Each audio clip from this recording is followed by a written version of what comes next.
थोप भी नहीं सकते और ये हमारी प्रवृत्ति भी नहीं, क्योंकि जब महाकुंभ का आयोजन हो रहा था उस समय भी हम लोग इस बात का अनुभव कर रहे थे कि बहुत सारे ऐसे मान्य सदस्य थे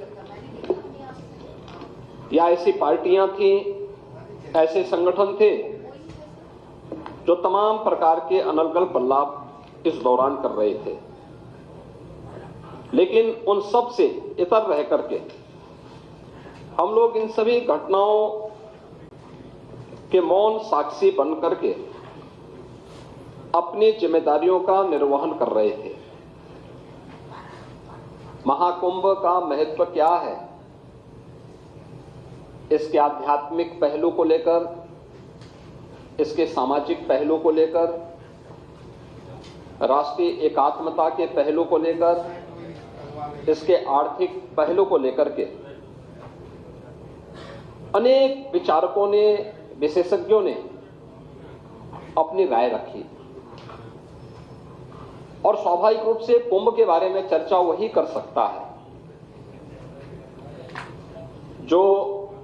महाकुंभ का दर्शन किया हो और महाकुंभ की नगरी में जाकर के जिसने साक्षात इस सांस्कृतिक और आध्यात्मिक आयोजन में सहभागी बनकर के इस पूरे आयोजन में जो सहभागी बना होगा, महाकुंभ के बारे में, उसकी विवेचना के बारे में, उसके अलग अलग पक्ष के बारे में वही चर्चा कर पाएगा। भगवान श्री कृष्ण ने भी श्रीमद् भगवत गीता में इस बात का उल्लेख किया, ये यथा माम प्रवदन्ते तांस तथैव भजाम्यहम्, यानी मुझे जो जिस रूप में स्मरण करता है मैं उसी रूप में उसको दिखाई देता हूं और मुझे लगता है कि जिसकी जैसी दृष्टि थी उसको वैसे ही सृष्टि प्रयागराज में देखने को मिली। पहला आयोजन है जिसको दुनिया के मीडिया ने सराहा है और दुनिया की मीडिया की चर्चा मैंने कल भी की थी। मैं उसको बहुत लंबा नहीं खींचना चाहूंगा, लेकिन फिर भी चाहे वह the wall street journal America का हो, BBC लंदन हो, एक्सप्रेस ट्रिब्यून हो, द न्यूयॉर्क टाइम्स हो, राइटर्स हो, द गार्डियन हो, CNN हो, इन सब ने इस महाआयोजन की तारीफ की, इस महाआयोजन की तारीफ की। और यूनेस्को के निदेशक टिम कर्टिस ने भी महाकुंभ के बारे में कहा कि 2019 के कुंभ को यूनेस्को ने मानवता की अमूर्त सांस्कृतिक धरोहर के रूप में मान्यता दी। उन्होंने कहा कि इससे पहले 2023 में इसके सामाजिक, आर्थिक और पर्यावरणीय प्रभावों की निगरानी की जा रही थी। कुंभ मेला प्राकृतिक और सांस्कृतिक धरोहर के रूप में विश्व को एक नई दृष्टि प्रदान कर रहा है और वे स्वयं भी महाकुंभ के हिस्सेदार बने थे, उसमें भागीदार बने थे। महोदय, आज का एक बहुत महत्वपूर्ण आर्टिकल है, मैं उसकी ओर भी सदन का ध्यान आकर्षित करना चाहूंगा और वह इसलिए भी आवश्यक है क्योंकि हमारे प्रतिपक्ष के जो माननीय सदस्य हैं वे जानते हैं देश के एक प्रतिष्ठित हिंदी आलोचक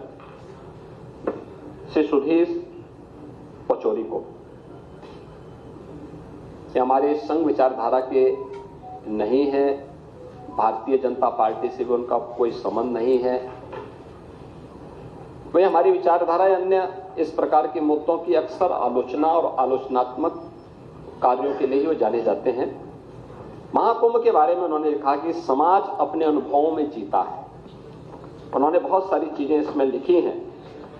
उन्होंने लिखा है कि 45 दिन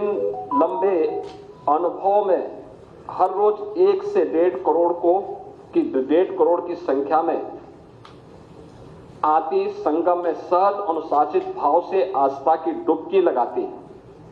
और उतनी शांति से वापस जाती भीड़ ने अपने सद्व्यवहार से दुनिया के मीडिया को आकर्षित और अभिभूत किया। लेकिन ये भारतीय सनातन धर्म के अनुशासन को और उसकी आस्था को अभिव्यक्त किए जा रहे हैं विचार। उन्होंने ये भी लिखा है कि ऐसी उदारता, सहजता, सहनशीलता, विनम्रता और शालीनता गहरा आदर भाव पैदा करती है। यानी भारत के प्रति और सनातन धर्म के प्रति हर व्यक्ति के मन में यह जो भाव है, आपने देखा होगा 66 करोड़ 30 लाख से अधिक श्रद्धालु आते हैं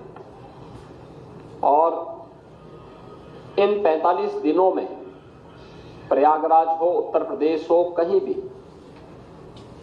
कोई लूट की घटना नहीं, कोई अपहरण की घटना नहीं, कोई दुष्कर्म बलात्कार की घटना नहीं, कोई भी छेड़छाड़ नहीं,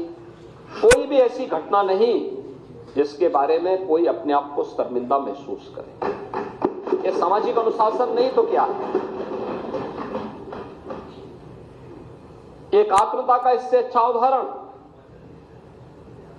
जाति के भेद सारी सीमाएं टूट गई, कोई जाति का भेद नहीं, कोई पंथ का भेद नहीं, कोई संप्रदाय का भेद नहीं, कोई क्षेत्र का भेद नहीं, देश की सीमाओं को भी लांघने वाला, वसुधैव कुटुंबकम के भाव को जागृत करने वाला महाकुंभ एक नया संदेश दुनिया को दिया है। और अंत में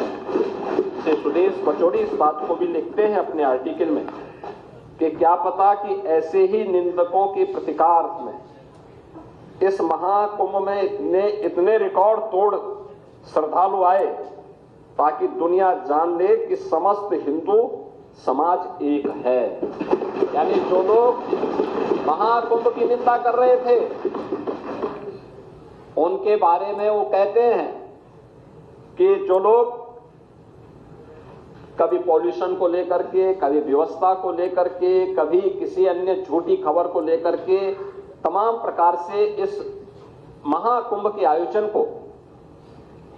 किसी न किसी प्रकार से हतोत्साहित करना चाहते थे, लेकिन उन सब निंदकों को मुंहतोड़ जवाब देने के लिए जनता जनार्दन प्रतिकार के रूप में भी वहां पर उपस्थित होती हुई दिखाई दी। उन्होंने कहा कि नहीं, हम सब एक हैं ताकि दुनिया जान ले कि समस्त हिंदू समाज एक है।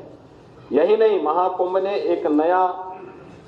हिंदू विमर्श भी पैदा किया है कि हे पश्चिमी आधुनिकता, जिसे तूने दूषित किया वह अब भी हमारे लिए पवित्र है। याद करिए, जिस गंगा की पवित्रता और अविरलता के बारे में प्रश्न उठ रहा था 2014 के पहले, नमामि गंगे परियोजना के पहले उत्तर प्रदेश के अंदर मां गंगा 1000 किलोमीटर दूरी तय करती है, बिजनौर जनपद से बलिया जनपद तक।